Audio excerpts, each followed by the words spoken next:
तो सॉफ्टवेयर की यदि बात करें तो सॉफ्टवेयर होते हैं आपके सेट ऑफ इंस्ट्रक्शंस या सेट ऑफ प्रोग्राम जो कि स्पेसिफिक टास्क परफॉर्म करने का काम करते हैं। तो सॉफ्टवेयर यदि हम बात करें तो सेट ऑफ इंस्ट्रक्शन होते हैं जो कि स्पेसिफिक टास्क परफॉर्म का करना। और यदि हम बात करें आपके पास डिवाइस ड्राइवर हो गए और यूटिलिटी प्रोग्राम्स हो गए। स्पेसिफिक पर्पस, जनरल पर्पस में वर्ड प्रोसेसिंग, स्प्रेडशीट और प्रेजेंटेशन और भी बहुत सारे हमारे पास एग्जाम्पल्स होते हैं जिसके आपके सिस्टम सॉफ्टवेयर। हेलो एवरीवन, आज मैं आप सभी के लिए लेके आया हूं कंप्यूटर बेसिक का मोस्ट इंपॉर्टेंट टॉपिक आपका जो है सॉफ्टवेयर और टाइप ऑफ सॉफ्टवेयर। उसको पूरा का पूरा डिटेल में हम लोग यहाँ पे समझेंगे कि आखिर आपका सॉफ्टवेयर क्या होता है। तो सॉफ्टवेयर की यदि बात करें तो सॉफ्टवेयर होते हैं आपके सेट ऑफ इंस्ट्रक्शंस या सेट ऑफ प्रोग्राम जो कि स्पेसिफिक टास्क परफॉर्म करने का काम करते हैं। सॉफ्टवेयर आपके कंप्यूटर सिस्टम को बताते हैं कि यहाँ पे कंप्यूटर सिस्टम को क्या काम करना है। बिना आपके सॉफ्टवेयर के कोई भी हार्डवेयर यहाँ पे वर्क नहीं कर सकता है। तो यदि हम बात करें सॉफ्टवेयर मोस्ट इंपॉर्टेंट यहाँ पे कंपोनेंट है आपके कंप्यूटर सिस्टम का। यदि आपके सॉफ्टवेयर प्रॉपर वे में यहाँ पे कंप्यूटर सिस्टम में काम करते हैं तो जो आपके हार्डवेयर है वो इफेक्टिव तरीके से और एक्यूरेट रिजल्ट यहाँ पे जनरेट करेंगे। तो सॉफ्टवेयर यदि हम बात करें तो सेट ऑफ इंस्ट्रक्शन होते हैं जो कि स्पेसिफिक टास्क परफॉर्म करने का काम करते हैं और साथ में ये बताते हैं कि कंप्यूटर में आपको क्या क्या वर्क करना है।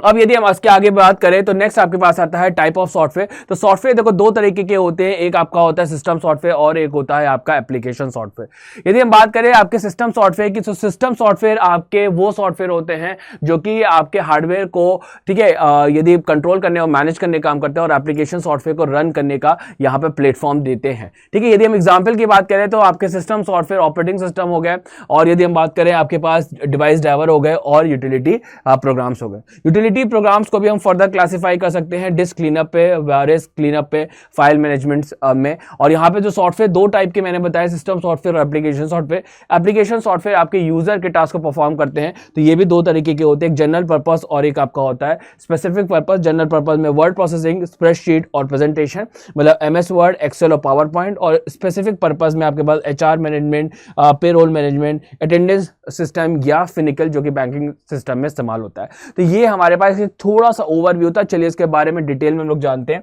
यदि मैं बात करूं आपके सिस्टम सॉफ्टवेयर की तो सिस्टम सॉफ्टवेयर आपके वो सॉफ्टवेयर होते हैं जो कि हार्डवेयर को कंट्रोल करने और मैनेज करने का काम करते हैं, क्योंकि आप यहां पे देख सकते हैं सिस्टम सॉफ्टवेयर क्या करते हैं, हार्डवेयर को कंट्रोल और मैनेज करने का काम करते हैं और एप्लीकेशन सॉफ्टवेयर को रन करने के लिए एक प्लेटफॉर्म देने का भी यहाँ पे काम करते हैं। यदि हम पूछे कि इसके एग्जाम्पल्स को तो यह हमारे पास ऑपरेटिंग सिस्टम बोल सकते हैं, यूटिलिटी सॉफ्टवेयर बोल सकते हैं, डिवाइस ड्राइवर बोल सकते हैं और भी बहुत सारे हमारे पास एग्जाम्पल्स होते हैं किसके, आपके सिस्टम सॉफ्टवेयर के। यदि हम इसके बाद बात करें आगे तो यहाँ पे आपका ऑपरेटिंग सिस्टम क्या होता है। ऑपरेटिंग सिस्टम आपका यहाँ पे यूजर और हार्डवेयर के बीच में इंटरफेस का यहाँ पे काम करता है। यदि यूजर हार्डवेयर के साथ इंटरैक्ट करना चाहता है, यूजर कंप्यूटर सिस्टम के साथ इंटरैक्ट करना चाहता है तो यहाँ पे ऑपरेटिंग सिस्टम एक तरीके का इंटरफेस होता है। जैसे मान लीजिए कि आपको मोबाइल यूज करना है तो मोबाइल में यदि एंड्रॉइड होगा तो आप प्रॉपर वे में, या iOS होगा तो आप इस्तेमाल कर पाओगे। लैपटॉप यूज करना चाहते हो या डेस्कटॉप यूज करना चाहते हो तो उसमें आपके पास यदि विंडोज होगा या एंड्रॉइड होगा, सॉरी विंडोज होगा या फिर आपके पास मैक OS होगा तो आप आराम से, या लाइनक्स होगा तो आप आराम से लैपटॉप को या डेस्कटॉप को यूज कर सकते हैं। तो एक तरीके इंटरफेस देने का काम करता है आपका ऑपरेटिंग सिस्टम।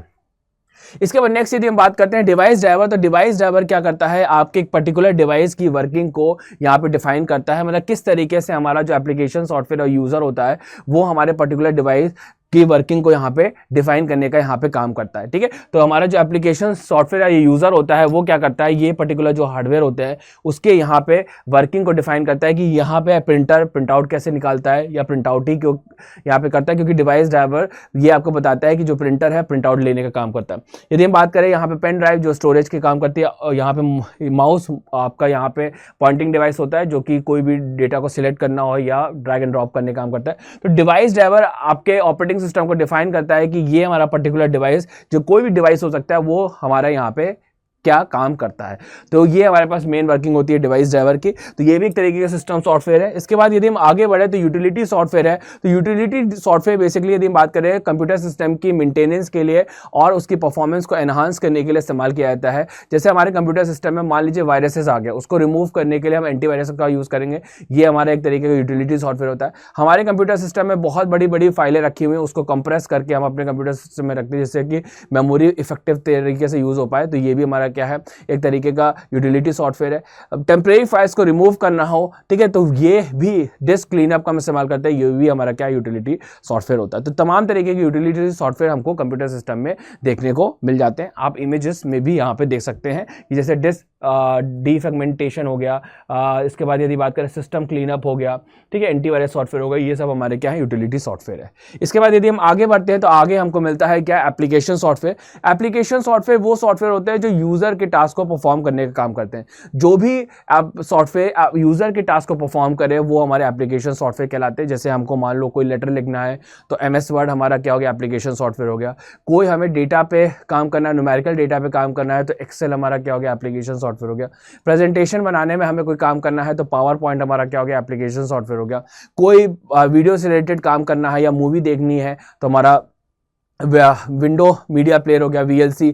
तो हम कहने का मतलब है कि एप्लीकेशन सॉफ्टवेयर वो सॉफ्टवेयर होता है जो यूजर के टास्क को परफॉर्म करे, उसको हम एप्लीकेशन सॉफ्टवेयर कहते हैं। एप्लीकेशन सॉफ्टवेयर को आप दो पार्ट में डिवाइड कर सकते हो, एक आपका होता है जनरल पर्पस सॉफ्टवेयर और एक होता है special purpose software. General purpose वो सॉफ्टवेयर होते हैं जो जनरल काम, डे टू डे लाइफ के काम को पूरा करते हैं, ठीक है। चाहे आपको यहाँ पे इंटरनेट चलाना हो तो गूगल क्रोम या मोजिला फायरफॉक्स यूज़ कर रहे हो, या मान लीजिए कि आपको यहाँ पे फॉर एग्जांपल आपको कोई लेटर लिखना है तो MS वर्ड या नोटपैड का यूज़ कर रहे हैं, ठीक है। मान लीजिए आपको प्रेजेंटेशन बनाना है तो आप पावर पॉइंट का यूज़ कर रहे हैं, ठीक है। आपको यहाँ पे मूवी देखनी है तो VLC का इस्तेमाल करें। तो तमाम तरीके के आपके डे टू डे लाइफ के काम करने के लिए जो सॉफ्टवेयर आप यूज़ करते हैं वो जनरल पर्पस होते हैं।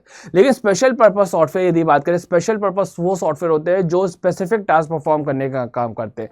चाहे वो पेरोल मैनेजमेंट सिस्टम हो गया, अटेंडेंस मैनेजमेंट सिस्टम हो गया, लाइब्रेरी मैनेजमेंट सिस्टम हो गया, या फिर मैंने फिनिकल का नाम लिया जो कि बैंकिंग इंडस्ट्री में इस्तेमाल होता है। तो एक ऐसे सॉफ्टवेयर जो स्पेशल टाइप के काम को पूरा करने के लिए इस्तेमाल किए जाते हैं वो, या स्पेसिफिक टास्क परफॉर्म करने के लिए इस्तेमाल किए जाते हैं, वो हमारे स्पेशल पर्पस सॉफ्टवेयर होते हैं। तो कंप्यूटर सिस्टम में यदि बात करें, तमाम तरीके के जो सॉफ्टवेयर होते हैं उनका काम अलग अलग तरीके का होता है। तो मैं उम्मीद करता हूँ कि इस क्लास से आपको हर चीज़ समझ में आ गई होगी। इसी तरीके से बेहतरीन कंटेंट देखने के लिए आप ज़रूर यहाँ पे हमारे चैनल को सब्सक्राइब कर सकते हो। और आप सभी के लिए बेहतरीन तरीके से हम लेके आए हैं यहाँ पे बैच, उसको हम लोग यहाँ पे देख लेते हैं। उसके लिए आपको अड्डा 24/7 पे जाना है, फिर ऑल कोर्सेज पे जाना है, UG and PG पे जाना है, और इसके बाद यहाँ पे आप लॉ एंट्रेंस में जाओगे, इसके बाद CUT LLB पे जाओगे, आपके पास लॉ महापैक है, इसके बाद यहाँ पे CUT PG 2026 का प्रहार प्रो बैच है। आप यहाँ पे कोई भी एक बैच ले सकते हैं, ज़बरदस्त तरीके से यहाँ पे क्लासेस चल रही हैं, ठीक है। आप चाहते हैं सिस्टमैटिक ढंग से पढ़ना, आप चाहते हैं कि प्रॉपर वे में आपको क्लासेस मिले, best of the best faculty आपको मिले, तो आप मेरा कोड यूज़ कर सकते हैं मैक्सिमम डिस्काउंट के लिए, MG लाइव, और यहाँ पे अप्लाई कर सकते हैं। आपको लगभग यहाँ पे आप देख रहे हो 9,000 का डिस्काउंट मिल जाएगा, और महापैक आपको सिर्फ और सिर्फ ओनली 10,000 मिल जाएगा, और आपको साल भर सिर्फ इतना ही कॉस्ट आपको देना है। इसके बाद सारे के सारे बैचेज है, सारी की सारी फैसिलिटीज़ है, आपको सिर्फ इतने ही कॉस्ट में मिल जाएंगी। बेहतरीन तरीके से यहाँ पे सारी की सारी प्रिपरेशन चल रही है। यदि आपको कोई भी दिक्कत होती है तो आप मुझे मेल कर सकते हैं मेरे मेल ID पे mayank.garg@adda247.com पे। तो मैं उम्मीद करता हूँ आप सभी को आज की क्लास बहुत ही ज़बरदस्त और बहुत ही बेहतरीन लगी होगी। इसी तरीके से इन्फॉर्मेटिव वीडियो देखने के लिए ज़रूर जुड़ा करिए, और मैं उम्मीद करता हूं कि आप सभी मेरा कोड यूज़ करके बैच में एनरोलमेंट लेंगे और अपनी तैयारी को बेस्ट ऑफ द बेस्ट करेंगे। Thank you everyone.